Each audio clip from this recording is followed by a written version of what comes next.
Correspondent Rob Harris. So, Rob, is Conte right there? Was this meeting a waste of time? Well, that's certainly what we're also hearing from the Crystal Palace manager, Patrick Vieira, saying he's not too sure what the point of the meeting actually was, and everything seemed determined beforehand. The managers are perhaps getting a sense of what some media might go through at times with the Premier League, not getting full clarity on situations or just how things can come about. But it is really a difficult situation for the Premier League in terms of what to do. There are so many different complaints now connected with these games being postponed. And we're now up to 13 matches across 2 weeks being called off by the Premier League over these coronavirus cases. And not all positive cases in squads. In some cases, it might well be that unvaccinated players, they're having to isolate due to the national regulations of coming into close contact with someone. But it really has created a bit of an imbalance over this festive period now, where there would normally be 3 games in a week for every team. But some teams are now going to have Boxing Day off because their opposition in some cases has those coronavirus cases. So they will get a bit of extra rest. But there's no talk necessarily of any solutions indeed being presented by the managers in terms of what they want. And of course, these fixture lists are set up long in advance, all agreed by their club leaders.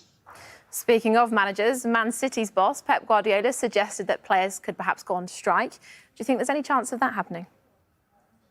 Well, it all does come down to this issue over player welfare, and particularly the number of matches that they are having to fit in, particularly the last couple of years with breaks disrupted by the coronavirus. Next year, obviously a slight change. They do get more of the summer off with the World Cup being in the winter. But there's a lot of international fixtures at the end of this season too, and during the season.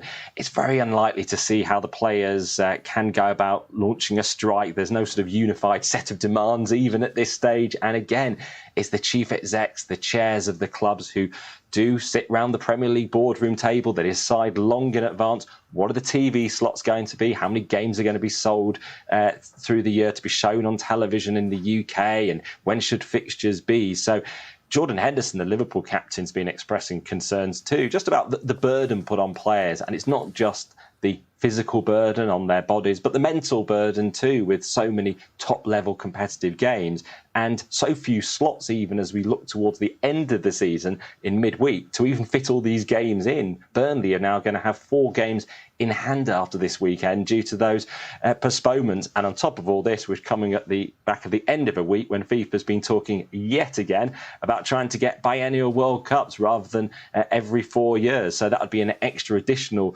burden on the players. Just briefly, Rob, do you think to level the playing field, you talked about imbalance, should the league just pause? Well, the Premier League are desperate to try and get as many fixtures played as possible, because once the season starts to be paused or there's a lengthy break, then it comes back into the discussion about rebates for broadcasters we had during that 100-day shutdown. And it really is a problematic situation with coronavirus in the UK at the moment. 1.7 million cases, they estimate, over the last week in the country. The Premier League had a record 90, and the Premier League will be saying the players do have an obligation to get vaccinated. Only 77% are fully vaccinated in the Premier League, 16% yet to receive a single dose. Compare that to Serie A, where it's about 98%, La Liga, 94% of players fully vaccinated. So as it stands now, unless the government puts sport on hold, the Premier League is determined to play on with as many fixtures as possible, despite this disruption. And finally, Rob, some Premier League teams will lose players to the Africa Cup of Nations in January. What's the latest on the global row about releasing players? Well, as it stands now, they should be releasing players at the start of next week, the 2-week period before the start of the tournament. But yesterday, the World Leagues Forum, representing organisations like the Premier League, wrote to FIFA and CAF to say, actually, we don't want our players from our clubs being released until the following week, until January the 3rd. That'll be only 6 days before the start of the tournament. They're complaining that it's starting earlier than usual, and they're also concerned about the coronavirus protocols in Cameroon. But the tone of the letter perhaps go down badly in parts of African football, because the World Leagues Forum do say you're getting these players for nothing, basically, in sense of they're being paid by their clubs and they're helping to generate the revenue for African football while going out to play in the AFCON. But of course, clubs in countries like England do benefit from players being developed in Africa, so they get the talent. But this is a rumbling round, though, in the build-up to the start of the AFCON, with clubs determined as well not to lose their players too early. For Liverpool, they could get their players for an additional 2 games if they aren't released until the first week of January for the African Cup of Nations. And obviously that has such an influence potentially on things like the title race. But no word back yet from CAF over how they're going to respond to this demand from the World Leagues Forum. Well, we will await that response. Associated Press sports correspondent Rob Harris, thank you very much for your insights there.